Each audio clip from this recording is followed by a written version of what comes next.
Wall Street Memes Casino, I'm fine. and Sportsbook. Sign up now for a $20 free bet. Just use the code IFLTV24. Sign up now. Terms and conditions apply. Andrew McCART, IFL TV. I just fell off stage. I'm delighted to be joined by Manny Robles. Manny, you're in the UK for a reason. You've got Michaela over there, who's up against Natasha, Jonas. Team GB, elite amateur, world champion in her own right. Michaela Maya's been a world champion in her own right.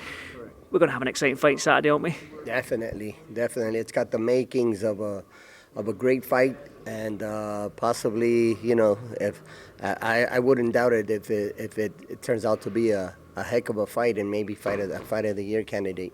Already in January, and I can see that as well, to be honest. But Michaela, obviously, she's moved up a couple of weight divisions, and this is going to be her opportunity to become a two-weight world champion. But like I said, she's up against Natasha Jonas, home city, home crowd. She's proven herself at welterweight, Natasha. Michaela's probably yet to prove herself in this division. So, that being said, how tough a job is this for Michaela Maya? Very tough, but to be the best, you got to fight the best. And if that means fighting in their own backyard, then you got to do what you got to do. And in this case, Michaela Mayer has all the experience in the world, being a former world champion in her own right, and now moving up to the welterweight division where she's filling up quite nicely. And that's going to be a heck of a fight, a heck of a battle. And for both women, for both ladies, it's they're both going to be tested. And I think at the end of the night, the crowd's going to really, they're going to be the real winners in this case, because they're about to witness one of the best fights of the year already. And it's going to be great. It's going to be a lot of fun.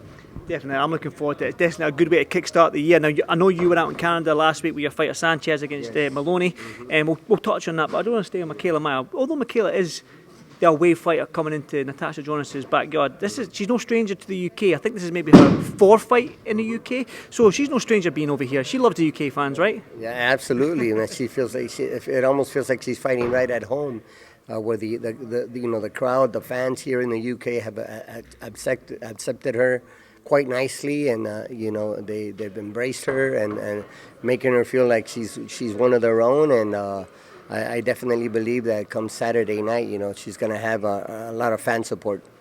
Like I said to you, we're out in Canada, man. It was colder than the UK anyway, and you're from LA, man. You enjoy the sunshine too much. You're spoilt, but you're out in Canada and in the cold. Your fighter Sanchez fought Jason Maloney, I believe it was, for that world title. Came up short, but what a fight that was. What a fight. And they're already talking about being a candidate for Fight of the Year, and it's only January. You're always involved in fights of the year. Always, man. Remember a month ago, Robles Ramirez versus Rafael Espinosa in Florida, where we pulled the upset. Yep. And then we almost pulled the upset again that Saturday with Saul Sanchez. And now you have Michaela Mayer versus Natasha. It's going to be a heck of a fight. And it's nice to be part of such great events and such great fights. You, like I said, you're pulling off Fight of the Year every sort of weekend almost, Manny. But staying on in Canada, you've obviously been in Canada. You were along that Artur Beterbiev. Now, people are looking at Artur Beterbiev and just their jaws are on the floor. They're just looking at him in amazement. Eddie Hearn called him not human.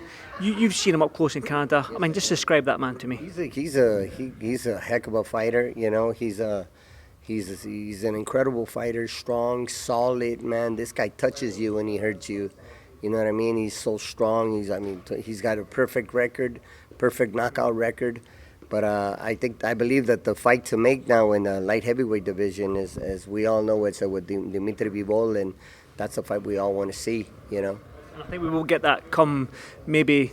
Might get it in March, who knows? Well, probably the Saudis will want it probably Riyadh season come October at the end of the year. But obviously, Beterbiev, I've spoken to the Smith brothers, and they seem to be talking about this atypical finding in that drugs test. Now, I know you probably chuck your 2 cents in for this, but what did you make of that atypical finding from Beterbiev?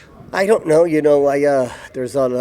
I can't really say much about that. I mean, VADA's got to have to do their work, and they have their work out cut up for them, and they're gonna have to get to the bottom of the situation and find out what's really going on. But I can't really say much about it. You know what I mean? Definitely. Well, Manny, obviously you're a man that loves boxing, and you love the fight game, and you just announced on Monday there Anthony Joshua versus Francis Ngannou. Now, as a boxing fan, as a boxing fan as well as a trainer, you're looking at this fight and you're thinking probably the same as me, and that Joshua should have this in the bag, right? Well, that's what we thought with Tyson Fury. Remember, we thought he was going to be a cakewalk, and he surprised us all. And and we're talking about a different fighter now with Anthony Joshua. You know, he's got all of a fighter that I follow, and I'm a big fan of Joshua. I've always have been, even though I faced him a couple of times with a couple of different fighters. But someone I admire, and he's a great champion. You know, Olympian, gold medalist. He's got all the experience in the world, and I don't think he's gonna take this fight lightly. Not like Fury did. I think he took the fight a little bit too lightly, thinking it was gonna be a cakewalk when it wasn't. You know, there's never an easy fight in boxing. You know, never, especially in the heavyweight division. One punch, as it was proven that night, can change the outcome of a fight. And sure enough, you know, it turned out to be a good fight. And now he's going to have the opportunity to fight Anthony Joshua. Anthony Joshua, you know, former world champion, all the experience in the world, been there, done that. So it should be an interesting fight for sure. Obviously, Tyson Fury, probably a lot of people are saying that was an off night for him. You probably agree with that statement as well. But there was no tape on Francis Ngannou. As a coach, you probably study a little bit of tape and see little nuances that a fighter does that you can say to your fighter, this is what he does wrong, capitalise. Now, there was no tape on Francis Ngannou and what he did good and what he did bad for Tyson Fury, but there's a little bit now. There's 10 rounds worth for Anthony Joshua. Would that stand as a coach? Does that stand Anthony Joshua in good stead going into this fight? No, definitely it does. It definitely helps, you know, having some type of footage to base yourself off of something and come up with a good game plan. I think, you know, Joshua, once again, you know, he has all the experience in the world, so he'll be able to adjust to that style. You know, he, like I said, I mean, being a former Olympian, gold medalist, and obviously a former world champion at that. You know, I don't. There's never an easy fight. There's no fight that. It may look easy, you know, some fights may look easy, but they're not. You know, you win your fights in the gym, and I'm sure Joshua will be able to come out with a good strategy to, you know, make sure he has a good game plan. Like I said, anything can happen, and Donald proved that versus Fury.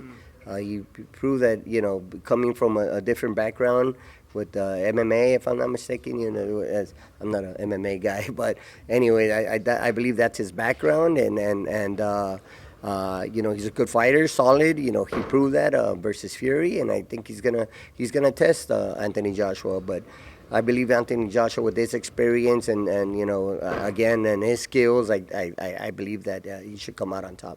I was going to say, if you were a betting man, if you had to put your house on it, what's going to happen in that fight? I would have to, you know, support and put my money on Joshua. Anything can happen, again, like I said, but.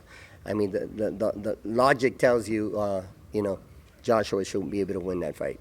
Right now, the heavyweight division, the landscape seems to be changing nearly every fight now. We've had Wilder getting beat by Joseph Parker. We've got Zhilei Zhang beating Joyce, who's now fighting Parker. But that Deontay Wilder-Joshua fight, that was the fight that we were almost looking at and being like, that's the fight we want to see. Because I think outside the Fury and Joshua fight here in the UK, that's the fight that we all want to see. But I think when you look at the heavyweight division, the most exciting fight would have been Wilder against Joshua. Is that fight dead in the water now? No, I think it can still happen, you know. I mean, listen, just because you lose a fight, it doesn't determine the outcome. Let's just say if you can get him right back on track with Wilder, that is, get him, you know, put him back in the ring. See, the thing about this is when you step away from the ring for so long and have that kind of inactivity, it hurts a fighter. And that's exactly what happened to Joshua that night. You know what I mean? Look, when was the last time he fought? You know, you got to have activity. You got to stay busy. Like Joshua, you know, he's been staying busy and he's been looking better. Parker as well. That was Parker's fourth. Exactly. Parker had 4 fights in the calendar year 2023. There you go. There you have it. And that's key. You got to have activity, and that's definitely what hurt Joshua. I mean, I'm sorry, Wilder.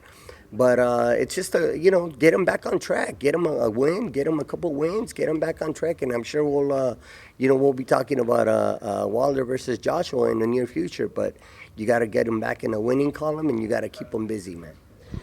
one final one for me then. Obviously, I don't know if you've seen the press conference on Monday, but His Excellency Turki Al-Sheikh, he said that he wants to see Eddie Hearn versus Frank Warren. 5 of Eddie Hearn's fighters against 5, and on one card, Frank Warren against Eddie Hearn. I mean, can you imagine something like Top Rank versus PBC, 5 against 5? I mean, what does that mean for boxing? Are you excited about that sort of? Definitely, definitely. It reminds me of Don King versus Bob Arum, the good old days. Exactly, and we're gonna have it again. So interesting. Yeah, why not? You know, why not? Good for boxing, do you think? It's great for boxing. I think this is what boxing needs. So definitely a good move. Definitely, Manny. Thank you so much, brother, and I'll see you in the next one. Thank you very much, mate. Thank you, thank you. Wall Street Memes Casino, I'm fine. and Sportsbook. Sign up now for a $20 free bet. Just use the code IFLTV24. Sign up now. Terms and conditions apply.